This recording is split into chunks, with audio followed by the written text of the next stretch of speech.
Olá! Hoje a gente vai mergulhar num processo histórico que é fundamental para entender o Brasil.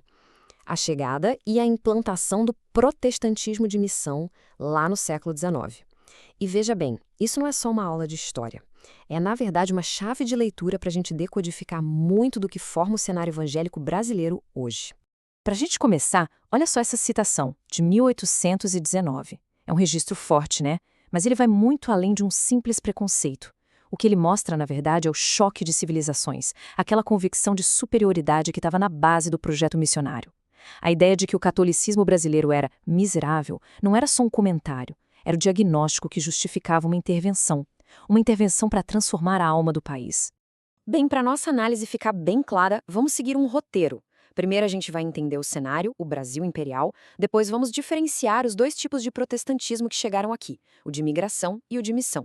Em seguida, vamos ver o método deles, a famosa dupla evangelizar e educar. Daí a gente investiga a motivação por trás disso tudo. E por fim, a consequência, o que desse projeto ainda vive no Brasil de hoje. Então, vamos lá. Para entender por que os missionários vieram e como eles agiram, a gente precisa primeiro dar um passo para trás e olhar o campo religioso do Brasil no século XIX. Era um país que tinha acabado de se tornar independente, com o catolicismo como religião oficial, claro, mas com uma estrutura bem particular. E a peça-chave para entender esse cenário era o sistema do padroado. Na prática, o que isso significava? Que o Estado, o Império, controlava a Igreja. O imperador nomeava bispos, administrava o dinheiro, a igreja era quase um braço do governo. O resultado disso foi um catolicismo muito popular, muito forte na cultura do povo, mas com uma estrutura institucional fraca. E foi exatamente esse vácuo de poder e organização que os missionários viram como a oportunidade perfeita para entrar em cena. E é nesse contexto todo que o protestantismo começa a chegar no Brasil. Mas atenção, ele não chegou de uma forma única, homogênea. É importantíssimo a gente distinguir duas ondas, duas vertentes que vieram para cá com objetivos completamente diferentes. De um lado, a gente tem o que chamamos de protestantismo de imigração. O objetivo dele era, digamos, interno. Ele veio para atender as comunidades de imigrantes, tipo os alemães e suíços no sul do país. A ideia era manter a fé, a língua, a cultura deles. Já do outro lado, e é aqui que a nossa análise se concentra, estava o protestantismo de missão. O objetivo dele era totalmente externo. A meta era converter os brasileiros e, com isso, transformar a cultura do Brasil. Ok, mas como é que esse projeto missionário pretendia fazer isso? Como transformar uma nação continental oficialmente católica? A estratégia deles era muito mais sofisticada do que simplesmente pregar. Ela se baseava numa parceria, num binômio que virou a grande marca desse movimento. O ponto de partida teológico é aquele princípio da sola scriptura, ou seja, só a escritura. O protestantismo se vê como uma religião do livro. A ideia é que o fiel precisa ter um contato direto com a Bíblia, lendo e interpretando por si mesmo. A Bíblia era a ferramenta número 1. Só que, claro, isso trazia um desafio gigantesco para o contexto do Brasil daquela época. E aí, chegamos no grande dilema estratégico. Pensa bem. Como é que se implanta uma religião que depende fundamentalmente da leitura num país onde a imensa maioria da população não sabe ler nem escrever? A pregação na praça pública podia até gerar os primeiros convertidos, mas não era o suficiente para criar raízes, para consolidar a fé. A solução que eles encontraram foi, ao mesmo tempo, pragmática e extremamente poderosa: unir a evangelização com a educação. Ensinar a ler não era só um ato de caridade, era uma ferramenta de missão. A alfabetização se tornou o passo necessário para formar um protestante de verdade. Alguém que pudesse ler a sua própria Bíblia e firmar sua nova identidade religiosa. E essa estratégia ganhou vida num lema que, embora não fosse oficial, guiava todo o trabalho. Para cada igreja, uma escola.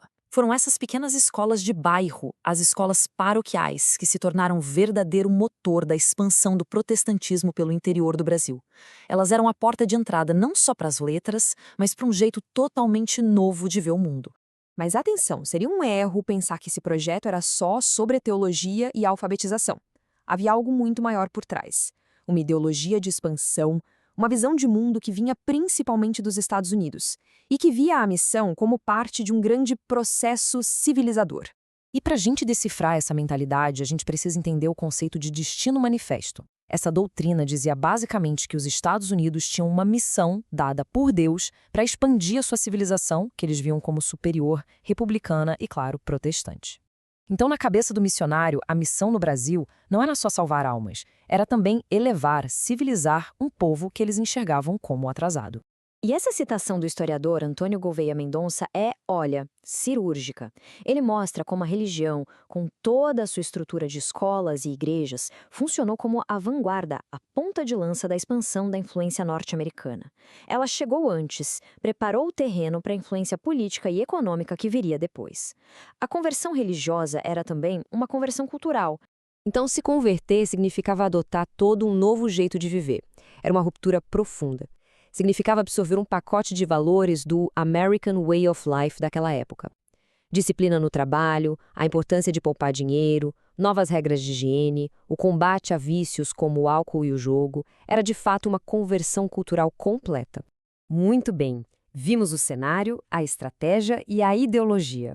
Agora a gente chega na pergunta principal. E aí? Qual é o legado disso tudo? Como é que essa história do século XIX ainda ecoa no Brasil de hoje? E os ecos, como a gente vai ver, são muito, muito profundos. Olha, talvez o legado mais importante seja exatamente este. A missão protestante não trouxe só uma nova religião para o Brasil. Ela criou uma nova subcultura, forjou uma identidade evangélica com valores e comportamentos próprios que muitas vezes se colocava em oposição direta à cultura brasileira tradicional. E essa influência não apareceu do dia para a noite, claro. Foi um processo lento, gradual.